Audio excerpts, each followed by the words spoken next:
in the president.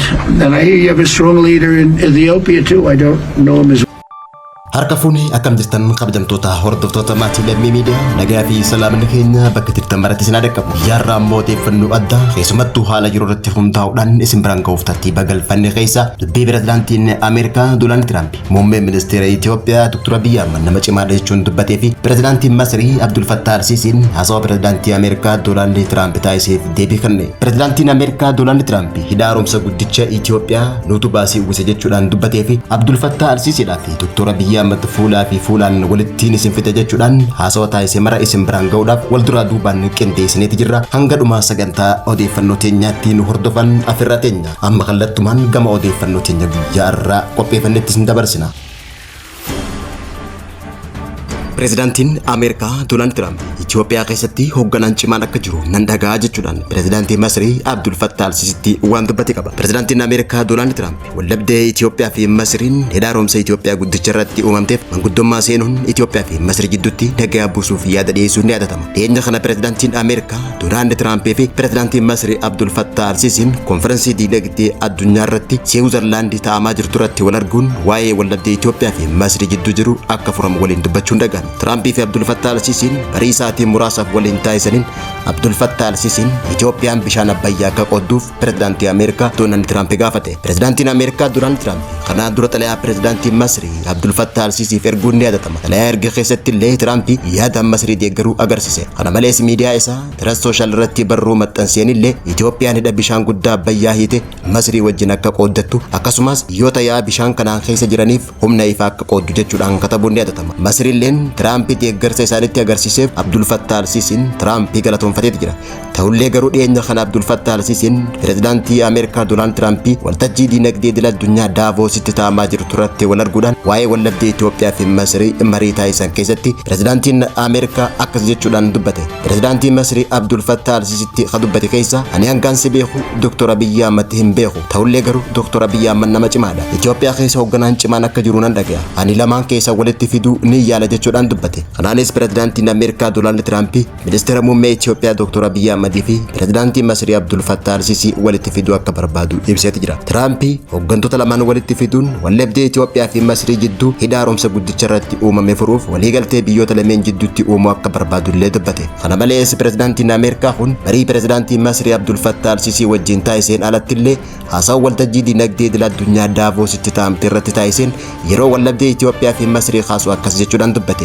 Nuufi Masrii hariiroo baay'ee gaarii qabna. Pirezidaantichatti yeroo bilbilee mari'annu yeroo hunda yeruma san furmaata arganna jechuun dubbachuun dhaga'ame. Itti dabaluudhaan pirezidaantiin Ameerikaa Doonaald Tiraamp haala Gaazaa keessatti rakkisaa ture gara furmaatatti finne jechuudhaan baga gammaddan jechuun dubbachuun dhaga'ame. Pirezidaantiin Masrii Abdul Fattah al-Siisiin haala Gaazaa keessa deemaa ture dhaabuu keessatti pirezidaantii Ameerikaa Doonaald Tiraamp galateeffachuudhaan odoo pirezidaantii Ameerikaa Doonaald Tiraamp ta'uu baattee Gaazaa keessatti waliigalteen hin jiraatu ture. Dhimma kanaaf xiyyeeffannaa kennuun itti fufa jechuudhaan dubbate. Abdul Fattah al-Siisiin itti aansuudhaan bishaan laga Abbayyaa Masriif dhimma lubbuun jiraachuuti jechuudhaan dubbate. Kanarrattis deeggarsa Tiraamp Masriif taasises galateeffatee jira. Pirezidaantiin Ameerikaa Doonaald Tiraamp waldhabdee Itoophiyaa fi Masriin fura jechuudhaan yaada dhiyeessutti garmalee kan gammade pirezidaantiin Masrii Abdul Fattah al-Siisiin waa hedduu kaasuudhaanis haasawa taasiseeti jira. Turtii Tiraamp aangoo turanitti yeroo jalqabaatiif waldhabdeen hidhicha irratti uumame furuuf tattaaffii guddaa akkanaa taasifamutti gammaduu ibsuudhaan waliigaltee yeroo sanitti qophaa'ee akka mallattaa'uuf pirezidaantiin Ameerikaa waan hunda akka hojjetus abdiin qaba jechuun dubbate.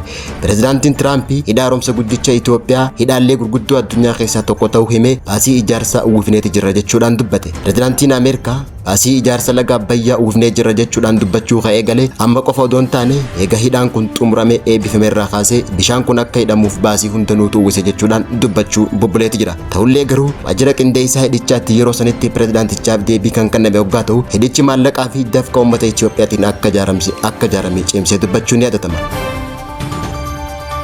Pirezidaantiin Ameerikaa Doonaald Tiraamp haasawa guyyaa kaleessaa Majjii 21 bara 2026 taasiseen xumura bara hojii isaa jalqabaa irratti dhimma hidha haaromsaa keessa seenuu isaa yaadachiisuudhaan waliigaltee dhiyoo turre garuu filannoo sobaa ta'een aangoo gadhiisee ture. Ta'ullee garuu dhimmi kun odoo mariin hin xumuramin na eeguu dandeetti jira. Amma aangootti deebi'eetiin jira. Hidhichi dhimma baay'ee hamaa ta'eetu irratti mul'ata jechuudhaan dubbate. Kana malees Doonaald Tiraamp akka jedhutti silaa hidhichi laga Abbayyaa nin cufa ture. Yeroo dheeraa dura yeroo ijaarsaa fi maallaqaan gargaaraa ture silaa irratti mari'annee jechuudhaan haasawa Masrii deeggaruus dubbateeti jira. Tiraamp garaagarummaa wal dhabdee Masrii fi Itoophiyaa jidduu jiru furuuf tattaaffii waloo adda addaaniin taasisaa haa ta'u malee maalummaa tattaaffii kana bal'inaan hin ibsine. Garuu ministeera muummee Itoophiyaa Dr. Abiy Ahmed fi pirezidaantiin Masrii Abdul Fattah al-Sisi fuulaa fi fuulatti wal qunnamsiisuuf karoora qabaachuu isaa himeeti jira. Tiraamp pirezidaantiin Masrii gara waggoota 12f Masrii hoogganaa ture Abdul Fattah al-Sisiidhaan Itoophiyaa keessatti hoogganaan cimaan akka jiru dhageetiin jira. Ani akkaan si beekutti isa beekuu baadhullee garuu nama cimaadha. Waliigaltee gochuu dandeenya laata jee isin lamaan walitti fiduuf ni yaala jechuudhaan pirezidaantiin Masrii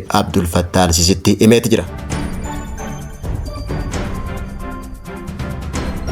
Odeeffannoo teenya gama biraatiin ammas manni marii bakka bu'oota uummataa yaa'idilee sagalaffaataa irratti wixinee labsii waliigaltee walta'insa seeraa waliigaltee dhimmoota yakkaa mootummaa Itoophiyaatii fi mootummaa Chaayinaa jidduu jiru qorachuudhaan sagalee guutuun raggaasisu dhagahame. Manni marii bakka bu'oota uummataa Riippaabilika Dimokiraatawaa Federaalawaa Itoophiyaadha yaa'idilee sagalaffaa irratti wixinee labsii waliigaltee walta'insa seeraa waliigaltee dhimmoota yakkaa irratti mootummaa Riippaabilika Dimokiraatawaa Federaalawaa Itoophiyaatii fi mootummaa Riippaabilika uummata Chaayinaa jidduutti ba'e irratti sagalee caalmaan sagalee tokko malee raggaasisutu wixinee labsii kun calaqqisa dippiloomaasii Itoophiyaa guddachaa dhufe kan agarsiisu jechuudhaan kan ibsame waggaa ta'u hariiroo daldalaa fi investimentii biyyoota lameenii dabalaa dhufu hordofuudhaan lammiileen biyyoota lameenii salphaatti gara biyyoota lameenii imaluu kan danda'an yoo ta'u kunis balaa odeeffannoo fi ragaa qorannoo yakkaa fi himannaaf barbaachisu akkasumas qabeenya itti fayyadamuuf yaadame yookaan galii yakka seeraan alaa daddabarfamu akka dabalu taasisee jira jedhan. Kanaaf Itoophiyaan dhimma yakkaa irratti Chaayinaa waliin tumsuun olaantummaa seeraatii fi itti gaafatamummaa biyya keenya hojiirra oolchaa jirtu mirkaneessuuf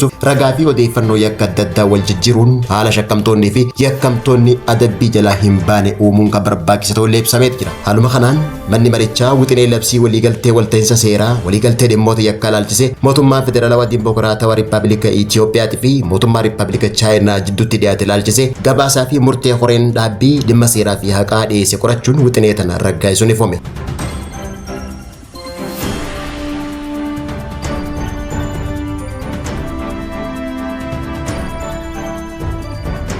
Daawwattootaa fi hordoftoota maatii Lammii Miidiyaa oduu fi odeeffannoo guyyaa irraatiif qabannee dhiyaanne kan hanga ammaa hordofaa turtanii oduu teenya galgalaatiin hanga walitti deebinutti turtii gaarii.